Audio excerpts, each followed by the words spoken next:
Hey everyone, Elizabeth here. The Last Laugh delivers stories that leave you speechless. If you're here for it, hit subscribe and let's go.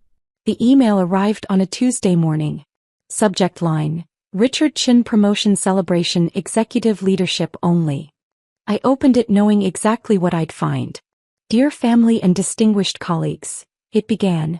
You are cordially invited to celebrate Richard Chen's promotion to Senior Vice President of Strategic Operations at Meridian Technologies. Black tie required. Executive-level guests only. Then at the bottom, in a separate paragraph that might as well have been highlighted in neon: Sarah, given the nature of the attendees and conversation topics, perhaps it would be most comfortable for you to sit this one out.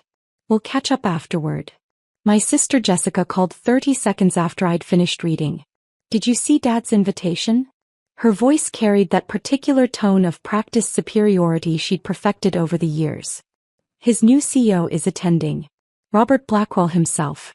Do you know who that is? I'm aware, I said quietly. Then you understand why this isn't really your scene. These are C-suite executives, Sarah. Dad's new boss runs a Fortune 500 company. The conversation is going to be about mergers, acquisitions, global market strategy. You work in, what was it again? Government clerical work. Something like that. Right. So you get it. Mom thinks it's better if you don't come.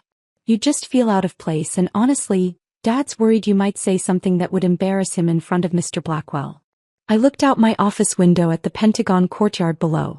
3 floors down, a Marine Honor Guard was conducting a ceremony.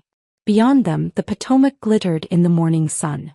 I understand completely, I said. Great. I knew you'd be reasonable about this. Oh, and Sarah, don't mention this to anyone, okay?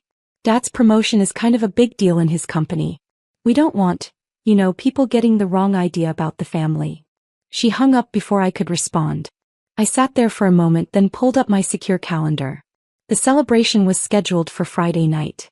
I had a meeting that evening anyway, a quarterly investment review with my private equity firm. We'd been planning it for months. I sent a single text back to Jessica. Understood. Enjoy the evening. Then I went back to work. Growing up as Richard Chen's daughter meant understanding your place in the hierarchy. Jessica was the golden child. Straight A's, president of student council, full ride to Princeton, then Harvard Law. She clerked for a federal judge, made partner at 32, married another partner. She was everything my parents had ever wanted. My brother Marcus was the ambitious one. Stanford MBA, Goldman Sachs, then a VP position at a tech startup that got acquired for $200 million. He walked away with enough money to retire at 35, which he told everyone made him strategically positioned for future opportunities. Then there was me. I went to a state school. Majored in mathematics and computer science. Graduated with honors, but not the valedictorian speech Jessica got. No Ivy League pedigree. No prestigious law firm or investment bank on my resume. Instead, I got a job with the Department of Defense. Government work, my father said when I told him, the disappointment thick in his voice. Well, I suppose someone has to do it. What's the salary? It's adequate, I'd replied. He'd laughed. Not cruelly, but with that particular brand of paternal condescension that somehow hurt worse. Adequate. Your sister's signing bonus was more than you'll make in 3 years, Sarah. But if you're happy. I was 23 then. Fresh out of college, holding an offer letter for a GS-11 position that paid $64,000 a year. What the letter didn't say, what I couldn't tell my family because of the security clearance requirements, was that the position was with the Defense Advanced Research Projects Agency. The civilian side cover was administrative work. The reality was algorithmic warfare development. I'd been recruited my junior year after I won a classified competition that didn't officially exist. The challenge: break a supposedly unbreakable encryption system the DoD was considering for satellite communications. I did it in 47 hours. 2 men in suits showed up at my dorm room the following week. We'd like to talk to you about your future, one of them said. That was 12 years ago. In the years that followed, while my family thought I was filing paperwork and making coffee for generals, I was actually building something else entirely. The DoD work was real. I developed 3 classified systems that are still in use today, earned 2 promotions, and received a commendation from the Secretary of Defense. But that was just my day job. At night and on weekends I was building algorithms, trading systems, predictive models for market behavior based on the same pattern recognition systems I'd developed for defense applications. I started with $50,000 of my own money at age 25. Ran my models for 18 months, testing and refining. When I was confident, I invested everything. 6 months later, I had $340,000. A year after that, $2.1 million. I hired a lawyer, set up an LLC, created layers of privacy structures that would make it nearly impossible to trace ownership back to me. I wasn't hiding from the law. Everything was meticulously legal and properly taxed. I was hiding from my family, because I knew exactly what would happen if they found out. By the time I turned 30, my investment portfolio was worth $47 million. I lived in the same modest Arlington apartment, drove the same Honda Civic I'd bought used in grad school, wore clothes from Target and Nordstrom Rack. I'd learned early that the key to maintaining privacy wasn't just legal structures, it was lifestyle consistency. My family saw what they expected to see. Their underachieving daughter, still working her government job, still single, still driving an old car, still living in a small apartment. What they didn't see was the diversified portfolio spanning 17 countries. The private equity investments in 12 different sectors. The venture capital fund I'd started that now had $140 million under management. Or the fact that 3 years ago, I'd been approached by a struggling tech company called Meridian Technologies. They'd developed promising AI software for logistics optimization but were months away from bankruptcy. Their previous investors had pulled out. Their CEO had just resigned. They needed a miracle. My investment firm did the due diligence. The technology was solid. The business model was sound. They just needed capital and leadership. I invested $340 million for a 47% equity stake and majority voting control. I installed Robert Blackwell, a former colleague from a DoD contractor, as the new CEO. I gave him one directive: build this into something that matters. I'm a silent partner. My name appears nowhere. Robert delivered. In 3 years, Meridian Technologies went from near bankruptcy to a $2.8 billion valuation. They landed contracts with Amazon, Walmart, and the Department of Defense. Last month, they announced plans to go public within the year. Robert called me every week. You should be on the board, he'd say. You should be at the shareholder meetings. This is your company, Sarah. I'm exactly where I need to be, I always replied. The irony wasn't lost on me. My father had just been promoted to senior vice president at Meridian Technologies, a company I own nearly half of. He'd sent the promotion announcement to the whole family, beaming with pride about his $380,000 salary and his stock options. I'd congratulated him via text. He'd replied with, "Thanks, sweetie. Maybe this will inspire you to aim higher in your own career." I didn't respond. The day before Dad's celebration, Jessica called again. "Just wanted to give you a heads up," she said. "Mom's been telling people you couldn't make it because of a work commitment. We thought that sounded better than the truth." "What truth is that?" "Sarah, come on. You know Dad would have felt obligated to invite you if it was just family. But this is a professional event. These are important people. Mr. Blackwell is worth like $50 million. Dad's new colleagues are all executives making 7 figures. It's not really your world, you know?" I was in my office at the Pentagon looking at my investment dashboard. Meridian Technologies stock had jumped another 3% that morning on news of a new contract. My stake had increased in value by $84 million in a single day. "I understand," I said. "You're being so cool about this," Jessica continued. "Marcus thought you might be upset, but I told him you'd get it. You've always been more grounded, I guess? Like you're happy with your simpler life. Not everyone needs to be a high achiever." "No," I agreed quietly. "Not everyone does." "Exactly. Oh, and Mom wanted me to ask, do you need help with anything? Like financially? I know government jobs don't pay much and we're doing really well. Marcus closed another deal last week. I'm up for senior partner. Dad's got his new salary. We could set up like a small monthly allowance or something if you need it." I closed my eyes. Took a breath. "That's very kind, Jessica, but I'm fine." "You sure? Because it's no trouble. Family takes care of family, right?"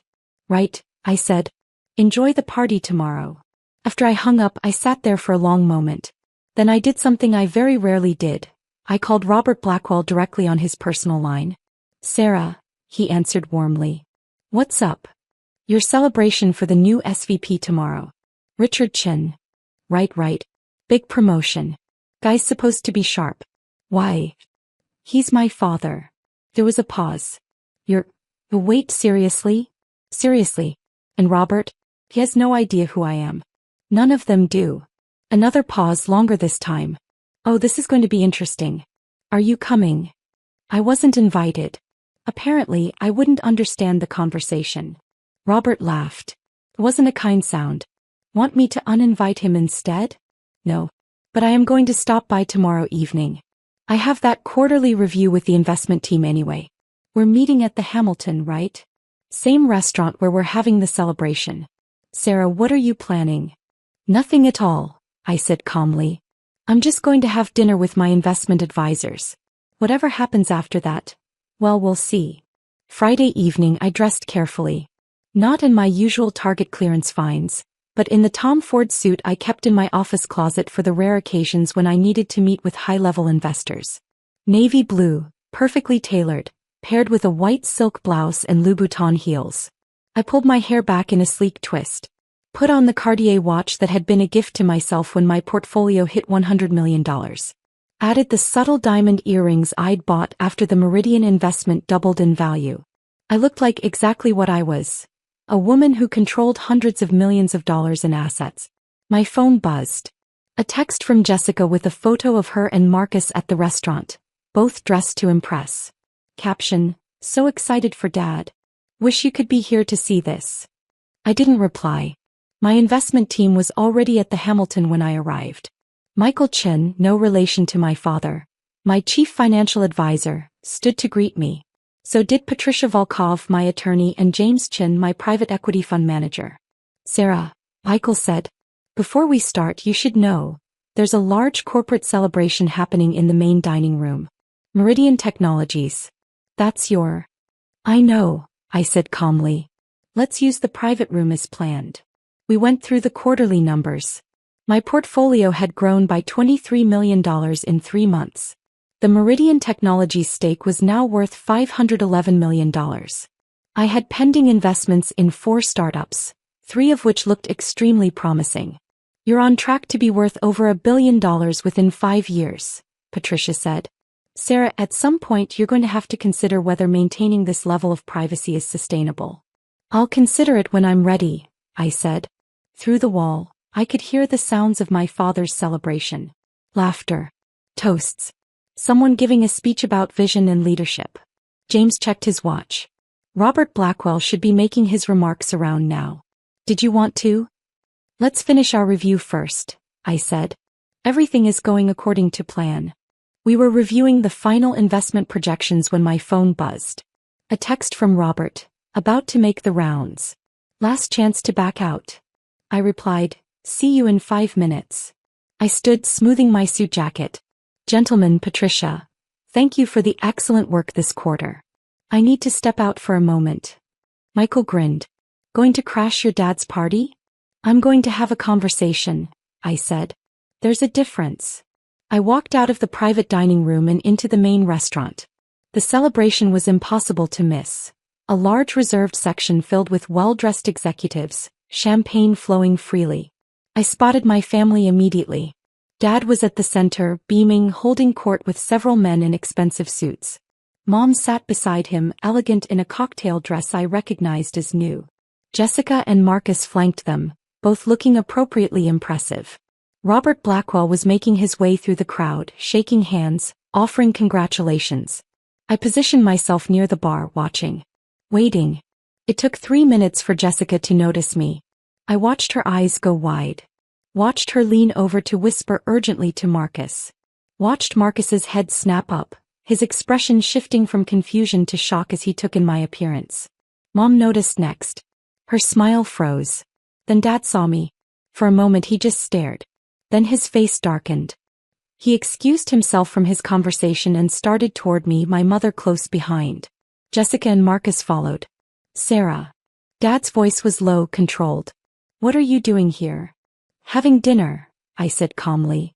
Private business meeting. Here? Tonight? At my celebration?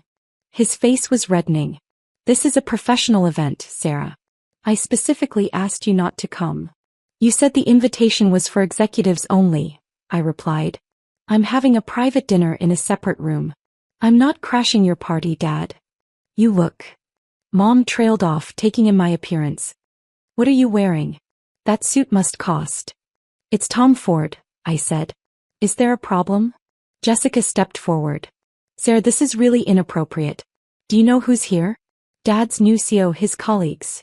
If they see you, they'll think you're trying to network or something equally embarrassing. I'm not networking, I said. I'm just leaving. I turned to go. That's when Robert Blackwell's voice carried across the room. Ah, there she is. Everything seemed to slow down. Robert was walking directly toward us, his expression bright with something that looked almost like mischief. Several other executives trailed behind him, including two men I recognized from the Meridian board. Sarah, Robert said warmly, extending his hand. I was hoping you'd stop by. These gentlemen have been dying to meet you. My father's face went confused. You know my daughter? Robert turned to him and I watched his expression shift to something perfectly professional. Know her? Mr. Chin, your daughter is the reason you have a job. The color drained from Dad's face. I'm sorry, what? Perhaps we should discuss this privately, I said quietly. No, Robert said. His voice wasn't cruel, but it was firm. I think this conversation is long overdue. Mr. Chin, did you never wonder who the major investor was? The silent partner who saved this company 3 years ago. Dad shook his head slightly. That was... The filing said it was a private investment firm. Chin Capital Holdings. Michael Chin Capital Holdings, Robert corrected. Named after Sarah's investment advisor as requested. Sarah insisted on complete anonymity. She's owned 47% of Meridian Technologies for 3 years. He's my boss, Mr. Chin. Which means she's your boss too. The silence that fell over our little group was absolute. I watched the information process across my father's face. Confusion. Disbelief. Dawning horror. That's not possible, he whispered. Sarah works for the government. She drives a Honda. She lives in a small apartment. She can't possibly. She's worth approximately $687 million as of this quarter, Robert said. The Meridian stake alone is valued at $511 million. She's funded 12 other companies through her venture capital fund. She's one of the most successful investors I've ever worked with, and she did it all before she turned 35. Marcus had gone pale. Jessica's mouth was literally hanging open. Mom managed to find her voice. This is some kind of joke. It's not, said one of the other executives, stepping forward. I'm David Park, Meridian's CFO. I've worked with Sarah for 2 years. Every major decision this company makes goes through her approval. She handpicked Robert as CEO. She structured the entire recovery plan. Mr. Chin, your promotion last month? Sarah signed off on it. No, Dad said. His voice was shaking. No, this isn't. Sarah, tell them this is wrong. I looked at him. At the man who'd spent 35 years making me feel small. Who'd dismissed my achievements, mocked my choices, suggested I needed an allowance from my more successful siblings. It's not wrong, Dad, I said quietly. I invested $340 million in Meridian Technologies in 2021. I own 47% of the company and hold majority voting control. Robert reports to me weekly. Every major contract, every hiring decision above director level, every strategic initiative, they all require my approval. But how? You're a government clerk. I'm a senior analyst at DARPA, I corrected. I develop classified AI systems for the Department of Defense. The algorithmic models I created for warfare applications also happen to be extremely effective for market prediction and high-frequency trading. I started investing 10 years ago. I've been building this quietly ever since. Jessica found her voice. This is insane. If you had this kind of money, why would you live like what, Jessica? Like someone who doesn't need to prove anything? Like someone who finds value in work rather than status? I turned to her. You offered me an allowance yesterday. You thought I needed financial help from my family. She flinched. And you, I said, looking at Marcus. You retired at 35 with $8 million and act like you conquered the world. I made more than that last Tuesday when Meridian stock jumped on the Amazon contract. The Amazon contract, Robert interjected, that Sarah personally negotiated. She flew to Seattle, met with their logistics team and structured a deal that none of my VPs could close. Dad was shaking his head. Why? Why would you hide this? Why wouldn't you tell us? Because I wanted to see who you were, I said simply. I wanted to know if you could value me for anything other than status or money. I spent 35 years being dismissed, Dad. Being told I wasn't ambitious enough, wasn't successful enough, wasn't good enough. So I built something extraordinary and I didn't tell you because I needed to know. Would you ever respect me just for being me? That's not fair. You uninvited me to your promotion celebration, I said, my voice still calm. You told me I wouldn't understand the conversation. Mom told people I couldn't come because of a work commitment because the truth was too embarrassing. Jessica offered me an allowance. And this entire time I've been the one making sure this company survived. Robert stepped in. Mr. Chin, I want to be clear about something. Your job performance is good. Your promotion was earned. But your position exists because Sarah invested $340 million when no one else would. Every paycheck you've received for 3 years came from a company she owns. Dad stared at me. I don't understand. Why work at all? Why the government job? Why the old car and the apartment? Because that work matters to me, I said. Because I wanted a life that meant something beyond money. Because I wanted to know who I was separate from wealth. I paused. And because I wanted to see if my family could love me without it. Mom's face had crumpled. Sarah, sweetie, we do love you. You love Jessica the lawyer. You love Marcus the retired executive. You've spent 3 decades making it clear that you're embarrassed by me. And now you know the truth and I can see in your faces that what you're feeling isn't happiness for me. It's shame for yourselves. The silence that followed was broken by Robert clearing his throat. I think, he said carefully, that this is a family matter. Sarah, your table is waiting. Mr. Chin, perhaps you'd like to return to your celebration? I looked at my father one more time. At the man who just discovered his entire worldview was wrong. Congratulations on your promotion, Dad, I said quietly. You earned it. But you should know. The reason I approved it wasn't because of your last name. It was because you're actually good at your job. I just wish you'd extended me the same professional courtesy. I turned and walked back toward the private dining room. Behind me I heard Jessica's voice shrill with panic. Sarah, wait. Let her go, Robert said firmly. You've said enough to her for one lifetime. I made it back to my private dining room before my hands started shaking. Michael, Patricia, and James stood immediately. We heard some of that, Michael said carefully. Are you okay?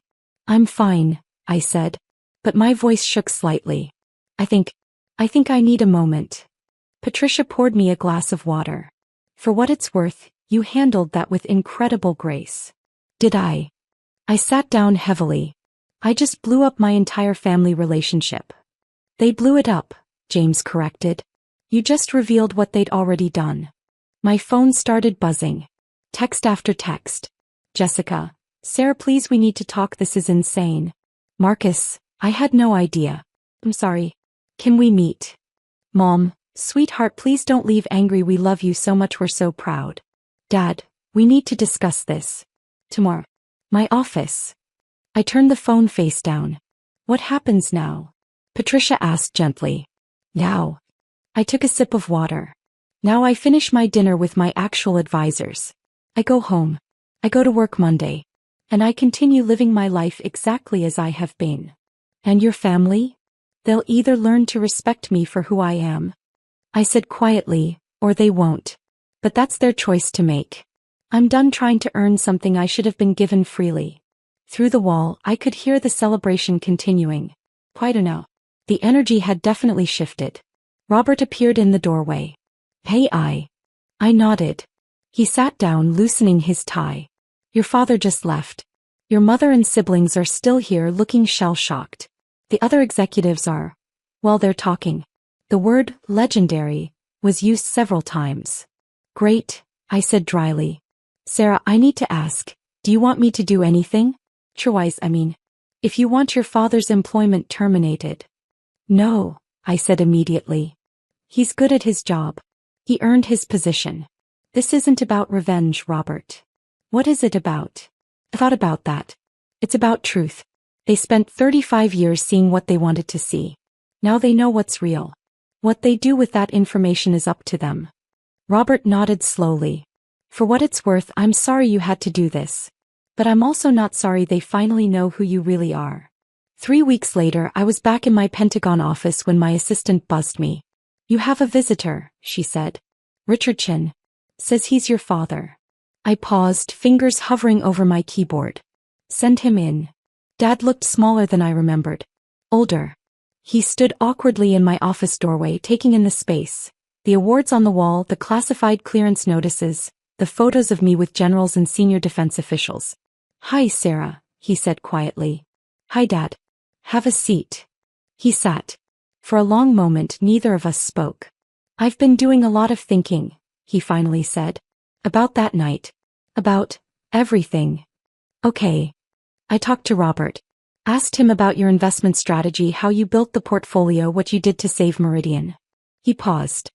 He showed me the analysis you did when you invested. The 50-page strategic plan you wrote. The algorithms you developed. Sarah, I've been in business for 30 years and I've never seen anything like it. Thank you, I said carefully. And then I went back through old family photos. I don't know, clues I missed. And I found your college transcripts. Your awards. Your publications. His voice cracked slightly. You published a paper in a classified mathematics journal when you were 25. It's cited in 17 other papers. I didn't even know that journal existed. Most people don't. Because it's classified. Because your work is actually important. And I called it filing paperwork. He rubbed his face. I'm so sorry, Sarah. I'm so sorry. I felt something loosen in my chest. Not forgiveness, not yet. But maybe the beginning of it. Why didn't you see me, Dad? Really see me? Because I was looking for myself, he said quietly. I wanted you to succeed the way I understood success. Corporate ladder. Status. And when you chose a different path, I thought you were settling. I thought you'd given up. He looked at me. I never considered that you might be building something better. I said simply. I am. I know that now. He hesitated. Can I ask you something? Yes. Why DARPA? With your skills, you could work anywhere. Make billions at a hedge fund. Run your own company publicly. Why government work? I leaned back in my chair. Because when I was 22, I watched a news report about a terrorist attack that killed 37 people. And I thought I could help prevent that. I have skills that could save lives. I paused. The algorithms I develop here track terrorist financing networks. They've helped stop 4 major attacks in the last 5 years. That matters more to me than any amount of money. Dad nodded slowly. And Meridian? Proves I can do both. But the defense work. That's who I am. Meridian is what I do with the time left over. You're remarkable, he said softly. And I'm ashamed it took me 35 years and a public humiliation to realize it. We sat in silence for a moment. What happens now? I asked. That's up to you, Dad said. I don't expect forgiveness. I don't deserve it. But I'm hoping, maybe over time we can build something new. Something real. On one condition, I said. Anything. You have to actually see me, Dad. Not who you want me to be. Not some version that fits your expectations. Me. The government analyst who owns half a tech company. The woman who drives a Honda because she doesn't need a luxury car to know her worth. The daughter who chose substance over status.